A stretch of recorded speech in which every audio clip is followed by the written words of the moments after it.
Olá, bem-vindos ao canal Livros de Desenvolvimento Pessoal. Meu nome é Arthur e neste vídeo eu irei ler o livro Use Sua Mente, de Richard Bandler. Deixarei o e-book do livro na descrição para estudo junto ao vídeo. Inscreva-se no canal e curta o vídeo. Caso queira que eu leia algum livro, deixe um comentário com o nome do livro. Bons estudos!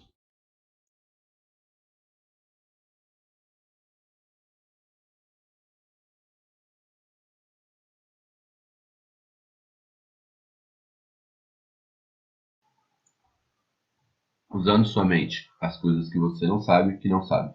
Programação Neurolinguística. Richard Bandler. Apresentação da edição brasileira. Em minha opinião, poderíamos pensar em nossos conhecimentos como que dividido em três áreas. A primeira seria a área das coisas que você sabe que sabe, a segunda, a das coisas que você sabe que não sabe, e por fim, a área das coisas que você não sabe que não sabe. A solução de alguns dos nossos importantes problemas está justamente na área das coisas que nós não sabemos que não sabemos. A programação neurolinguística também pode ser considerada como pertencente a essa área. A Sumos Editorial, em sua coleção Nova Busca de Psicoterapia, já publicou vários livros sobre essa nova ciência que está revolucionando a comunicação humana. Este livro, além de retomar alguns dos conceitos apresentados em outras obras, mostra padrões de submodalidades muito ágeis e poderosos em provocar mudanças. Como eles podem modificar sensações relativas à experiência?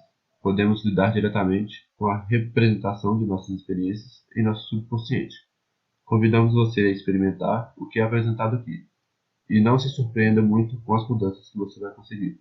Gilberto Craig Curry, presidente da Sociedade Brasileira de PNL. Introdução. Quantas vezes você já ouviu essa frase? Ela tem um futuro brilhante, ou o passado dele sempre foi muito movimentado. Essas expressões são mais do que metáforas. Trata-se de descrições específicas da maneira de pensar interna das pessoas que fala e são o segredo para podermos efetuar mudanças úteis na nossa própria experiência. Imagine, por exemplo, uma situação agradável no futuro. Aumente a luminosidade da imagem e observe como muda a sua sensação. Ao aumentar a luminosidade, o seu desejo de que a situação imaginada venha a se concretizar aumenta também. A maioria das pessoas reage de forma mais forte a uma imagem mais luminosa. Algumas, porém, reagem melhor a uma imagem mais difusa. Refaça a experiência como uma lembrança do seu passado e torne as cores mais fortes e intensas. Em que sentido mudou a sua reação ao tornar a lembrança mais colorida? Caso não note nenhuma diferença, faça a ficar branco e preto. O que acontece, em geral, é que a reação fica mais leve. Outra expressão comum é: dê mais cor à sua vida. Pense em outra experiência pessoal e jogue literalmente focos brilhantes de luz e observe a diferença. Os anunciantes de televisão e os estilistas de roupas de lantejoulas sabem muito bem disso.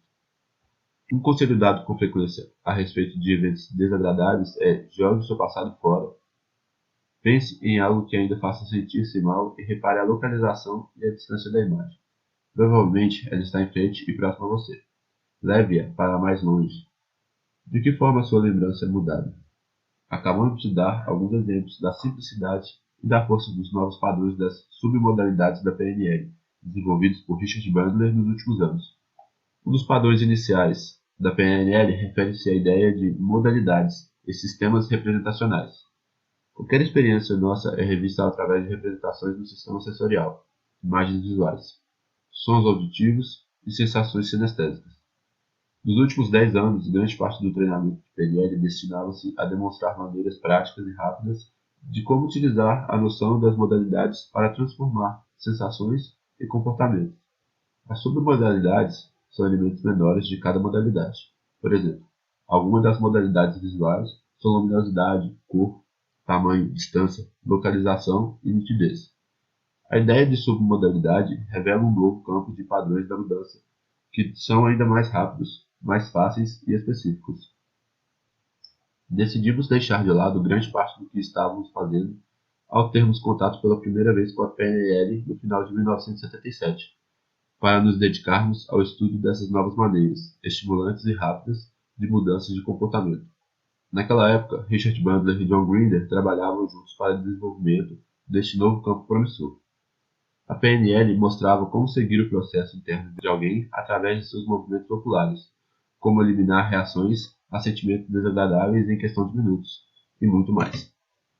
Passaram-se 7 anos e todas essas promessas e muito mais foram cumpridas. Todas as técnicas e ideias básicas da PNL passaram no teste do tempo e também na difícil prova de passar adiante o ensinamento prático dessas técnicas. A PNL tem sido considerada o que há de mais aprimorado em questão da comunicação e mudança. A PNL oferece uma compreensão conceitual baseada na maneira concreta da ciência, da informação e da computação, fundamentada basicamente no estudo da experiência humana. Tudo o que é dito em PNL pode ser verificado diretamente na sua própria experiência ou na de outra pessoa. Os novos padrões de submodalidades descritos e ensinados nesse livro são formas de produção de mudanças pessoais ainda mais ágeis e poderosas do que os antigos métodos de PNL. Existem apenas 3 modalidades principais, porém existem inúmeras submodalidades dentro de cada modalidade. As submodalidades são a maneira como o cérebro humano classifica e codifica a experiência. Os padrões de mudança de submodalidades podem ser usados para mudar diretamente o suporte lógico de alguém, a nossa maneira de pensar sobre as nossas experiências e como reagimos a elas.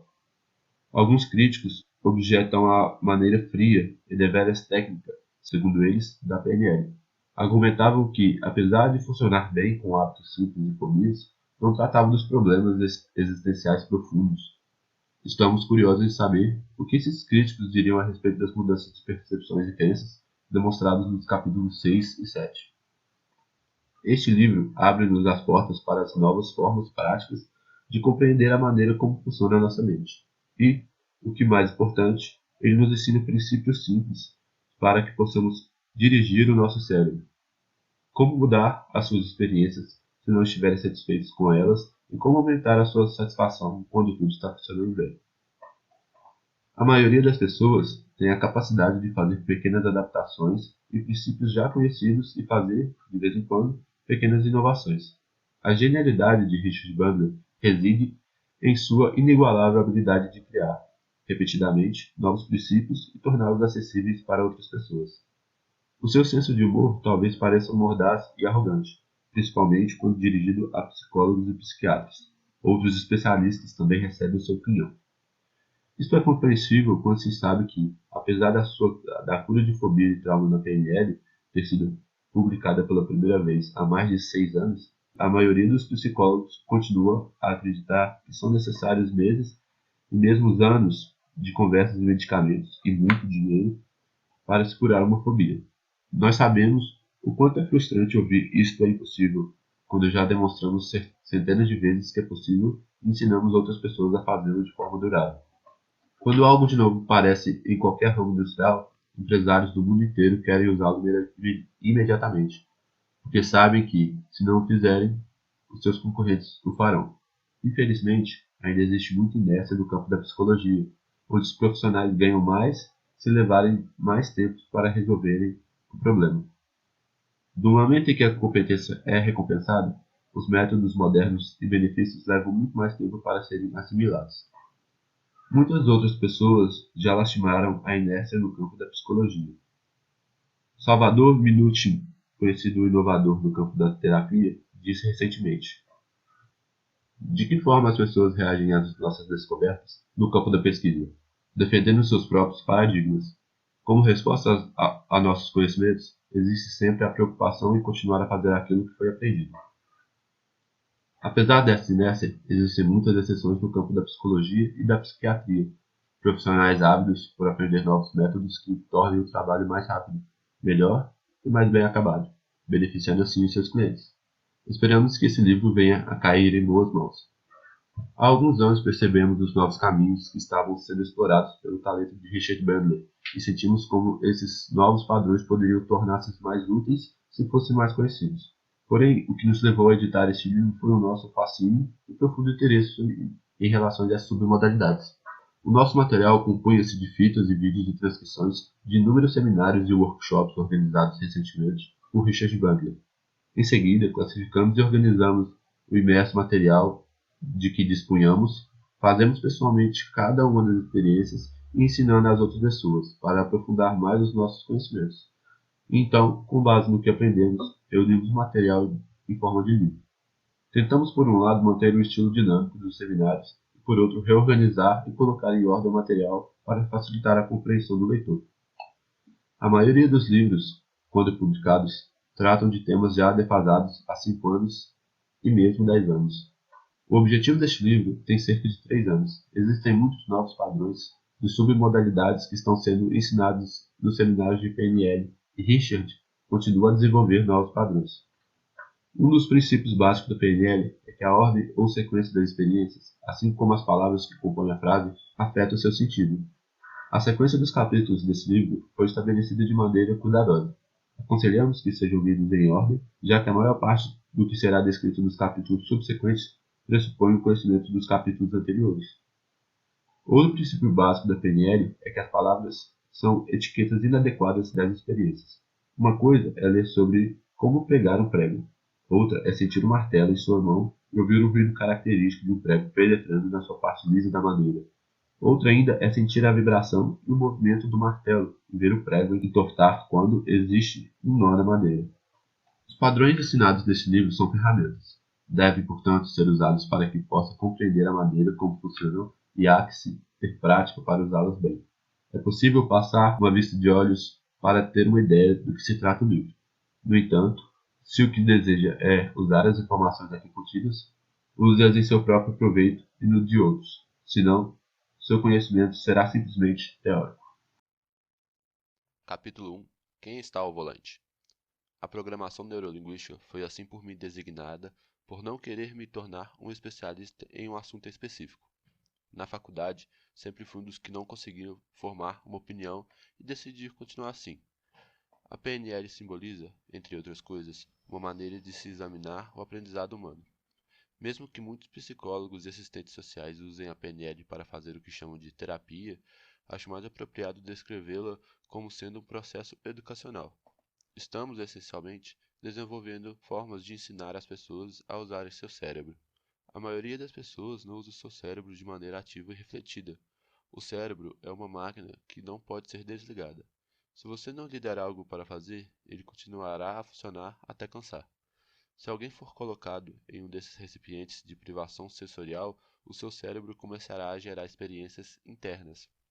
Se o seu cérebro não tiver o que fazer, ele vai começar a fazer alguma coisa, sem se importar com o que seja. Você talvez se importe, mas ele não. Por exemplo, você já pegou pensando na vida, ou então profundamente adormecido, quando de repente o seu cérebro lança-lhe uma ideia que quase o mata de susto? Quantas vezes alguém já acordou no meio da noite por ter tido uma sensação de êxtase profundo? Se o seu dia foi ruim, mais tarde seu cérebro irá repassar imagens vividas dos acontecimentos de forma incessante. Não terá sido suficiente a má experiência que sofreu durante o dia. É provável que a sua noite vai ficar prejudicada e talvez até parte da sua semana também. A maioria das pessoas não para, no entanto, por aí. Quantos de vocês ficaram remoendo fatos desagradáveis que já aconteceram há muito tempo? É como se o seu cérebro dissesse: vamos reviver este fato. Temos uma hora livre antes do almoço. Vamos pensar em algo realmente deprimente. Talvez possamos ficar chateados com isso durante os próximos 3 anos. Já ouviram falar em caso mal resolvido? Com certeza já foram resolvidos, mas acontece que a pessoa simplesmente não gostou da maneira como terminou. Quero que vocês aprendam a mudar a sua própria experiência e a controlar o que acontece com o seu cérebro. Muitas pessoas são prisioneiros dos seus próprios cérebros. É como se elas estivessem acorrentadas no último banco e deixassem outras pessoas dirigirem seu próprio ônibus no lugar dela. Se você não indicar o caminho que quer que o seu cérebro faça, ou bem ele irá fazer o caminho de melhor maneira que ele puder, ou bem outra pessoa indicará o caminho para você, e nem sempre com a melhor das intenções. E mesmo que as tenham, podem errar. A PNL oferece a oportunidade de se estudar algo na escola que sempre me disseram que era horrível: a subjetividade. Aprendi que a verdadeira ciência estuda os fatos de maneira objetiva. Notei, contudo, que eu parecia ser mais influenciado pelas minhas experiências subjetivas e queria conhecer um pouco mais a respeito desse mecanismo e como as pessoas eram afetadas por elas. Durante esse seminário, vou mostrar a vocês alguns jogos mentais com os quais gosto de me divertir, porque o cérebro é o meu brinquedo favorito. Quantos aqui gostariam de ter uma memória fotográfica? enquanto lembram-se nitidamente e sem cessar de velhos fatos passados. Com certeza, isso acrescentará uma pitada de sal à vida.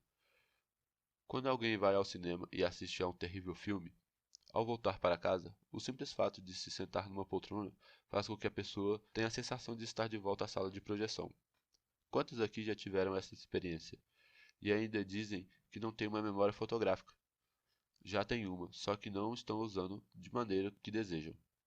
Se a sua memória é fotográfica em relação a fatos desagradáveis do passado, por que não usá-la deliberadamente em experiências mais úteis? Quantos aqui já ficaram pensando em algo que não havia acontecido e ainda se sentiram mal antes do tempo? Por que esperar? Você já pode começar a se sentir-se mal agora, não é mesmo? E no final das contas, talvez não aconteça nada, mas você perdeu tempo, não é verdade? Esta capacidade pode também funcionar no sentido inverso. Existem pessoas que antes de tirarem férias já estão desfrutando e quando chega a hora, ficam desapontadas. É preciso planejar bem para se ficar desapontado. Vocês já pararam para pensar no trabalho que dá o desapontamento? O planejamento deve ser muito cuidadoso. Quanto mais planejamento, mais desapontamento. Algumas pessoas vão ao cinema e depois dizem: não era tão bom quanto eu esperava. Isto me faz pensar: se eles tinham um filme tão bom dentro da cabeça, por que foram ao cinema? Por que se sentar numa cadeira desconfortável em uma sala suja de cinema e depois dizer: posso criar um filme melhor na minha cabeça, sem mesmo ter lido o roteiro? Esse é o tipo de coisa que acontece se você não controlar o seu cérebro. Muita gente passa mais tempo aprendendo a usar aparelho eletrodoméstico do que a usar o próprio cérebro. Não se dá muita ênfase ao uso diferente e proposital do cérebro. Supõe-se que a pessoa deva ser ela mesma, como se a pessoa tivesse escolha. Creia-me, não há saída. Pode até ser que você consiga apagar todas as suas lembranças com choques elétricos e transformar-se em outra pessoa, mas os resultados que tenho visto não são muito animadores. Até que se invente um aparelho que apague o cérebro, acho que você tem que lidar com o que tem. E isso não é nada mal, pois assim você poderá aprender a usar o seu cérebro de forma mais funcional. E é disto que se trata a PNL. Quando comecei a ensinar PNL, algumas pessoas acharam que a PNL permitiria programar a mente de outras pessoas e assim elas seriam facilmente controláveis, tornando-se menos humanas. Elas tinham a impressão de que mudar o propósito de alguém iria, de certa forma, reduzir as suas características humanas. Muita gente se importa em mudar propositalmente, usando antibióticos e produtos de beleza, mas mudar o comportamento parece ser diferente. Nunca entendi por que o fato de mudar alguém, tornando-o mais feliz, iria fazê-lo ficar menos humano. Mas tenho observado como algumas pessoas conseguem fazer com que os seus cônjuges e filhos, e até mesmo pessoas desconhecidas, sentirem-se mal, pelo simples fato de se serem elas mesmas. Às vezes pergunto, por que ser você mesmo, se pode ser alguém que valha mais a pena? Quero apresentar-lhes algumas das inúmeras possibilidades de aprendizagem e mudança que se encontram à sua disposição ao começar a usar o cérebro premeditadamente. Houve uma época em que fizeram filmes sobre como os computadores iriam controlar o mundo.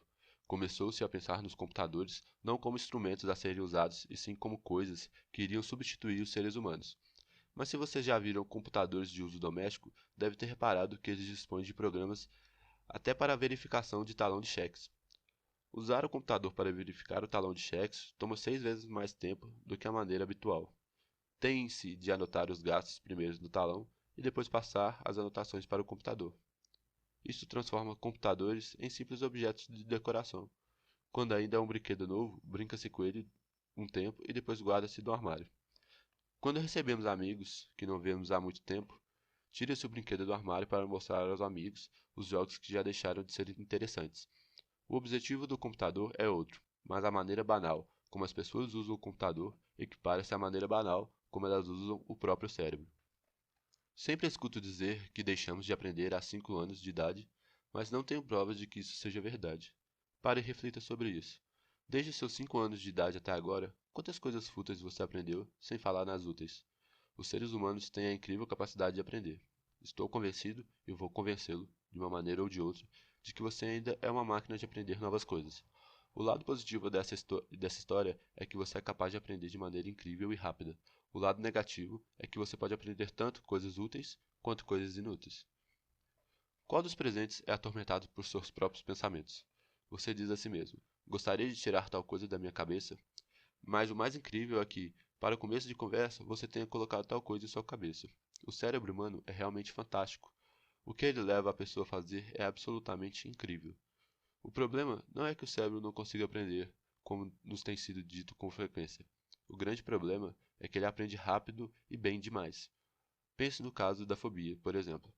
É impressionante que as pessoas consigam lembrar-se de ficarem aterrorizadas cada vez que vem uma aranha. Numa, encontramos uma pessoa fóbica que olha para uma aranha e diz: Droga, esqueci de ter medo.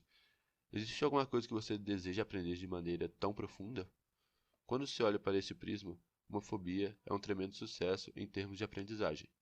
E ao analisarmos o histórico das pessoas fóbicas, vemos que se trata de aprendizado instantâneo. Foi necessária apenas uma única experiência para que ela aprendesse algo que vai lembrar-se pelo resto da vida. Quem já leu a respeito das experiências realizadas por Pavlov e seus cães, e a campainha e o resto? E quem está com a água na boca agora? Foi necessário colocar um cachorro numa jaula, tocar uma campainha e dar-lhe comida muitas vezes para que ele aprendesse. A única coisa que vocês tiveram que fazer foi ler a respeito e ter a mesma reação que teve o cão. Não é grande coisa, mas é uma prova da facilidade com que seu cérebro aprende. Você é capaz de aprender mais rápido que um computador. O que precisamos é saber mais a respeito da experiência subjetiva do processo de aprendizagem para que possamos administrar o que aprendemos e ter maior controle sobre a nossa experiência e sobre o que aprendemos. Vocês conhecem o fenômeno da nossa música? Durante um certo tempo, quando saíam com alguém muito especial, havia uma música que escutavam o tempo todo. Agora, sempre que vocês ouvem essa música, pensam naquela pessoa e sentem aquelas sensações agradáveis novamente. É o mesmo caso da campainha de Pavlov e a salivação. A maioria das pessoas não tem ideia de como é fácil vincular experiências dessa maneira e de como é rápido se a pessoa souber como fazê-lo de maneira sistemática. Uma vez assisti um terapeuta criar um agoráfobo em apenas uma sessão. Tratava-se de um homem agradável e bem-intencionado, que gostava de seus pacientes. Ele tinha uma vasta experiência clínica, mas não tinha a mínima ideia do que estava fazendo. O seu paciente tinha uma fobia de altura caracterizada. O terapeuta disse-lhe para fechar os olhos e imaginar no local alto. O paciente fica vermelho e começa a tremer. Agora pense em algo que lhe dê confiança. Agora pense em algo bem alto. Agora imagine-se dirigindo confortavelmente seu carro. Pense em lugar alto. Este paciente acabou por ter uma reação fóbica em relação a quase todos os aspectos da sua vida, o que é chamado de a miúde de agorafobia. O que o terapeuta fez foi brilhante, de certa forma. Ele transformou a experiência de seu cliente, ligando experiências diferentes. No entanto, a sua escolha do que generalizar não me parece a melhor. Ele ligou a sensação de pânico do seu cliente a todos os contextos em que ele se sentia seguro na vida. O mesmo processo pode ser usado para generalizar uma sensação agradável. Se o terapeuta de que falamos tivesse entendido o processo que estava usando, ele poderia tê-lo revertido. Já vi o mesmo acontecer em terapias de casais. A mulher começa a reclamar sobre alguma coisa que o marido fez e o terapeuta diz: Olhe para o seu marido enquanto diz isto. É necessário olhar para os seus olhos. Todos os seus sentimentos desagradáveis ficaram ligados ao rosto do seu marido, e cada vez que olhar para ele, ele terá a mesma sensação ruim. Virginia Satir utiliza desse mesmo processo na terapia familiar, porém revertido. Ela pede ao casal que se lembre dos tempos em que estavam no início do namoro e quando eles começam a se lembrar, então ela faz com que se olhem. E diz algo do tipo: Quero que se deem conta de que esta é a mesma pessoa por quem se sentiam tão apaixonados alguns anos atrás. Isto faz com que haja uma sensação completamente diferente e muito mais útil em geral, ligada ao rosto das pessoas. Um casal que estava em terapia há algum tempo, mas ainda brigava, veio me ver. Antes, eles brigavam o tempo todo em casa, mas na época em que me procuraram, só brigavam no consultório do terapeuta. Provavelmente, o que o terapeuta lhes disse foi: Quero que resolvam todas as suas discussões quando vierem no consultório, a fim de que eu possa observar como brigam. Eu queria descobrir se as discussões estavam ligadas à figura do terapeuta ou ao consultório e pedi que fizesse uma experiência. Descobri que, quando ia ao consultório do terapeuta sem que ele encontrasse presente, não havia briga, mas se a consulta fosse feita na casa do casal, eles brigavam. Assim que o fiz foi dizer-lhes para não verem mais o terapeuta. Foi uma solução simples que o fez economizar bastante dinheiro e evitar muitos problemas. Um dos meus clientes não conseguia ficar zangado porque ficava imediatamente assustado. É como se ele tivesse uma fobia da zanga. O caso é que, quando ele era criança, cada vez que ele ficava zangado, seus pais ficavam furiosos e o assustavam durante uma semana, de forma que ele fez uma ligação entre os dois fatos. Há mais de 15 anos ele não vivia com os pais, mas ainda reagia da mesma forma.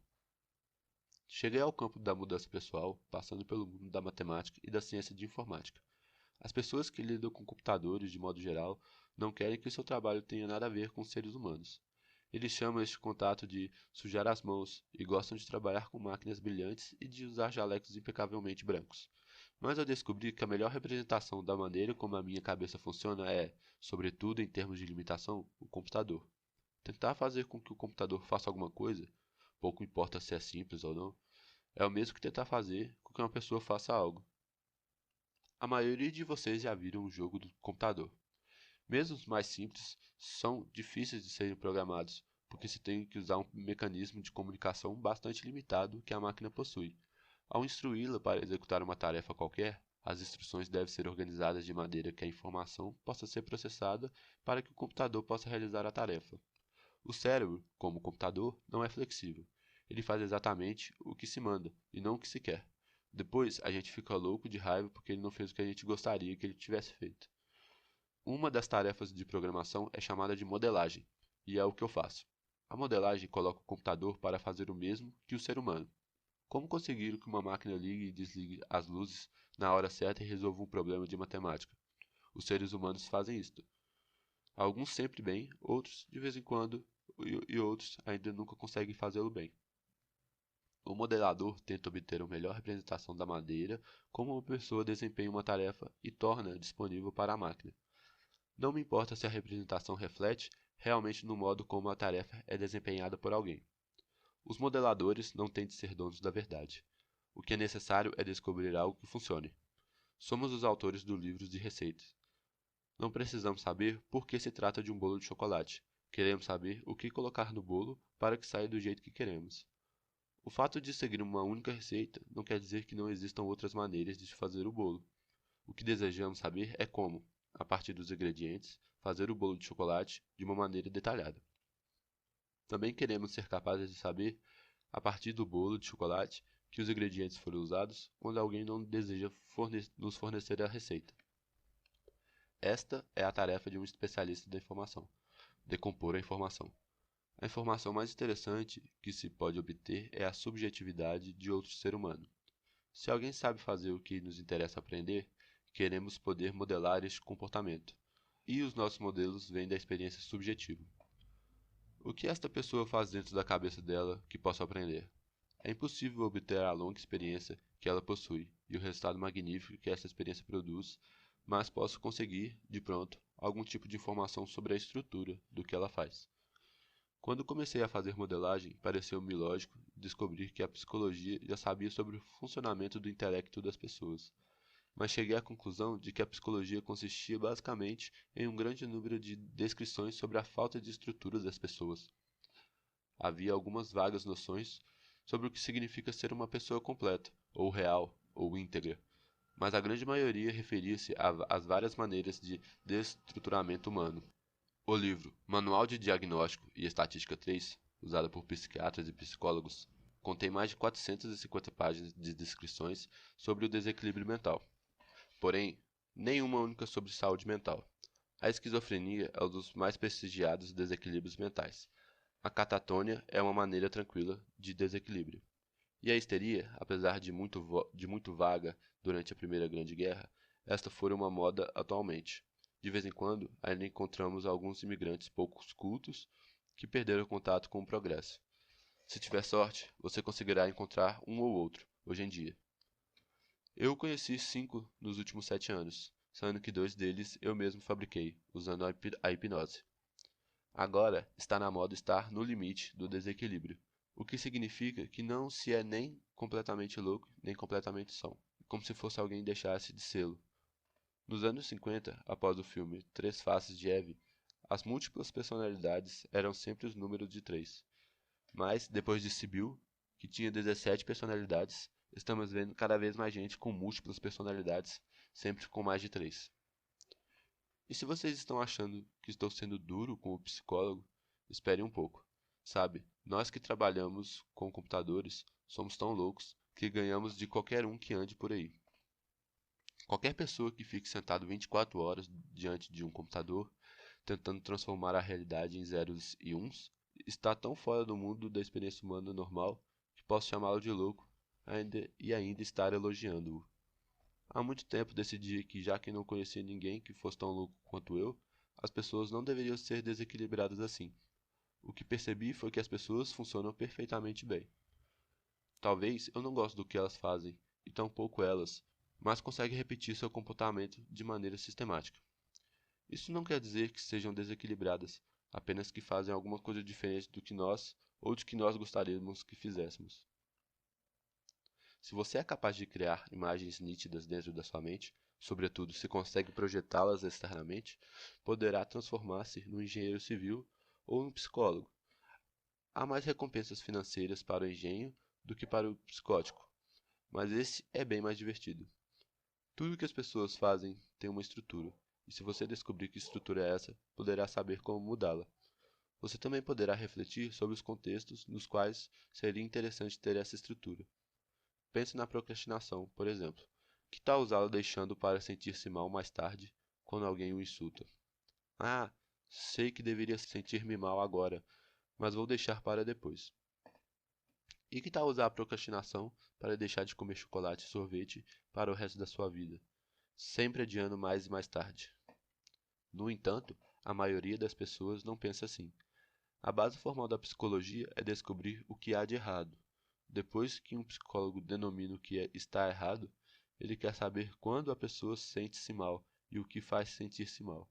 Então, ela acha que já sabe por que ela se sente mal. Se você partir do princípio de que alguém não está bem, o próximo passo é saber se isto pode ou não ser consertado. Os psicólogos nunca se interessam muito em descobrir como a pessoa chegou a sentir-se mal, ou como a pessoa continua a manter aquele estado negativo. Outro problema com a maioria dos psicólogos é que eles examinam as pessoas com problemas para saber como ajudá-las. Isto equivale a um ferro velho para descobrir como fazer os carros funcionarem melhor. Ao estudarmos os esquizofrênicos, aprendemos muito sobre eles, mas nada sobre o que eles não são capazes de fazer. Quando dei um curso em um hospital de doentes mentais, sugeriram que os médicos examinassem os esquizofrênicos o suficiente para saber o que eles não podiam fazer.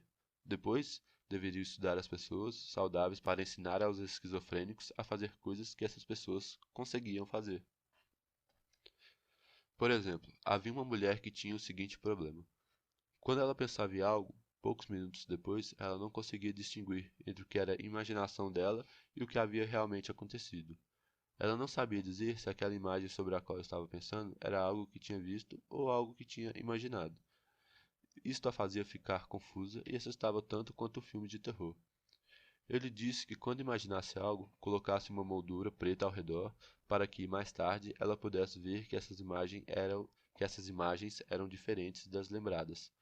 Ela experimentou e viu que dava certo, com exceção daquelas que haviam sido imaginadas anteriormente. Mas já era um bom começo. Quando eu lhe disse exatamente o que ela deveria fazer, ela conseguiu fazer com perfeição. A sua ficha no hospital tinha 15 centímetros de altura, recheada com 12 anos de análise e descrições feitas pelos psicólogos sobre a sua deficiência. Eles estavam procurando o profundo significado interno. Esses psicólogos tomaram aulas de poesia e literatura em excesso na faculdade. É muito mais fácil mudar a pessoa se souber o que e como fazer. A maioria dos psicólogos acha difícil comunicar-se com os loucos. Em parte eles têm razão, porém, isto também é consequência da maneira como eles tratam os loucos. Se alguém age de maneira pouco estranha, dão-lhe montes e calmantes e trancam-nos com mais de tantas outras pessoas na mesma situação. Observam-no durante 72 horas e dizem: Meu Deus, ele tem reações estranhas. Como se a maioria de nós não tivesse, caso nos encontramos na mesma situação. Quantos aqui leram uma reportagem intitulada Pessoas sãs em lugares insanos? Um psicólogo fez uma experiência na qual alguns de seus alunos formados, saudáveis e alegres se internaram em hospitais para doentes mentais. Todos foram diagnosticados como tendo sérios problemas mentais. A maioria deles teve problemas para sair dos hospitais porque os médicos achavam que o desejo que eles tinham de sair era uma demonstração de que não estavam bem. Os pacientes viram que os estudantes não eram loucos, mas sim os médicos. Há alguns anos, quando comecei a estudar outras formas de mudança, os psicólogos e psiquiatras eram considerados especialistas em mudança pessoal. Eu achava que muitos deles eram a própria encarnação de neuroses e psicoses. Vocês já viram um ID, por acaso? E uma formação de reação libidinosa infantil? Uma pessoa que fale dessa maneira não tem o direito de chamar outra pessoa de louca. Muitos psicólogos acham que os catatônicos são os piores, porque não se consegue fazer com que eles se comuniquem com outras pessoas. Ficam simplesmente sentados, sem se mexerem, até que alguém os tire do lugar. Na realidade, é muito fácil fazer com que eles se comuniquem com alguém. Bata na mão deles com um martelo, por exemplo. Ao levantar a mão para bater de novo, ele puxa a mão e diz: "Não faça isso comigo." Isso não quer dizer que ele esteja curado, mas que se encontra no estado que se torna muito mais fácil comunicar com outra pessoa. É o primeiro passo. A um certo momento, pedi para que os psiquiatras da minha cidade que me enviassem todos os doentes com os quais estivesse tendo dificuldade. Descobri que é mais fácil trabalhar com os clientes mais difíceis a longo prazo. Acho mais fácil trabalhar com um esquizofrênico do que fazer com que uma pessoa normal pare de fumar, se ela não quiser. Os psicóticos parecem ser imprevisíveis, entrando e saindo da sua loucura de maneira inesperada. Porém, como qualquer outra coisa que as pessoas fazem, a psicose tem uma estrutura sistemática. Mesmo o esquizofrênico não acorda um belo dia com características maníaco-depressivas. Se aprendermos como funciona a estrutura, é possível conseguir que ele entre e saia. Se aprendermos bastante bem, poderemos fabricar as nossas próprias crises à vontade. Se um dia vocês precisarem conseguir um quarto num hotel cheio, nada melhor do que um ataque psicótico. É bom que consiga parar o ataque assim que conseguir a reserva, senão o quarto que eles lhe darão será acolchoado. Sempre achei que a abordagem feita por John Rose fosse bastante útil. Entrar na realidade do psicótico e depois acabar com esta realidade. Existem várias maneiras de se fazer isto, e algumas não são nada evidentes. Tive um paciente que ouviu uma voz vinda das tomadas elétricas e ela o forçava a fazer certas coisas. Eu achei que se tornasse essas alucinações verdadeiras, ele deixaria de ser esquizofrênico. Escondi o alto-falante perto da minha tomada na minha sala de espera. Quando ele chegou, a tomada disse "Oi". Ele olhou para a tomada e disse: "Você não parece a mesma." "Sou uma nova voz. Você que acha que existe uma única? De onde você vem?" "Isto não lhe diz respeito." Como ele tinha de obedecer à voz, fiz com que ela lhe desse as instruções necessárias para que mudasse. A maioria das pessoas tem uma maneira própria de lidar com a realidade. Quando eu tomo a realidade em mãos, eu a viro de cabeça para baixo. Não acredito que existam pessoas loucas. Elas apenas aprenderam a fazer o que fazem. É muito interessante observar o que as pessoas aprenderam a fazer e, para dizer a verdade, existem mais coisas interessantes fora dos hospitais psiquiátricos do que dentro deles. Grande parte da experiência das pessoas não diz respeito à realidade, e sim à realidade partilhada. Há pessoas que vendem livros religiosos e dizem que o mundo vai acabar em 2 semanas. Elas conversam com os anjos e com Deus, mas não são consideradas loucas. Mas, se a pessoa sozinha é apanhada falando com um anjo, ela é taxada de louca. Ao construir uma realidade própria, é melhor certificar-se de que pelo menos alguns amigos vão dividir esta realidade com você, senão terá graves problemas. Esta é uma das razões por que ensino a PNL. Quero que, pelo menos, algumas outras pessoas dividam essa realidade comigo, senão os homens de jaleco branco podem querer trancafiar-me. Físicos também têm uma realidade partilhada com outras pessoas. Fora isto, não há muita diferença entre o físico e o esquizofrênico. Os físicos também falam de algo que não podemos ver. Quantos de vocês já viram um átomo? E, muito menos, uma partícula subatômica. Há uma grande diferença nesse caso. Os físicos são mais flexíveis a respeito das suas alucinações, chamadas por eles de modelos ou teorias. Quando uma de suas alucinações é desfiada por novas informações, eles desistem de suas antigas teorias com mais facilidade. Muitos aqui aprenderam um modelo de átomo que diz que existe um núcleo feito por prótons e nêutrons, com os elétrons girando ao redor como se fossem pequenos planetas. Niels Bohr ganhou o prêmio Nobel por essa descrição na década de 20. Por mais de 50 anos, essa descrição serviu como base para grande número de descobertas e invenções, do tipo de plástico usado nessas cadeiras das quais vocês estão sentados. Recentemente, os físicos decidiram que a descrição do átomo feito por Bohr estava errada. Fiquei me perguntando se iriam tirar o Nobel de Bohr e descobri que ele morreu e, portanto, já gastou o dinheiro do prêmio. O que é mais incrível é que todas as descobertas feitas com base nesse modelo errado ainda existem. As cadeiras de plásticos não deixaram de existir quando os físicos mudaram de ideia. A física apresenta-se como uma ciência muito objetiva, mas já observei que a física muda e o mundo continua o mesmo, de forma que deve haver algo subjetivo em relação a ela. Um dos meus heróis de infância era Einstein. Ele reduziu a física ao que os psicólogos chamam de fantasia orientada e o que chamavam de experiência do pensamento. Ele visualizava como seria viajar na cauda de um feixe de luz, e ainda dizem que ele era acadêmico e objetivo. Um dos resultados dessa experiência de pensamento foi a sua famosa teoria da relatividade. A diferença da PNL é que construímos de propósito mentiras para entender a experiência subjetiva do ser humano. Ao estudar a subjetividade, não há por que ser objetivo. Passemos então a algumas experiências subjetivas.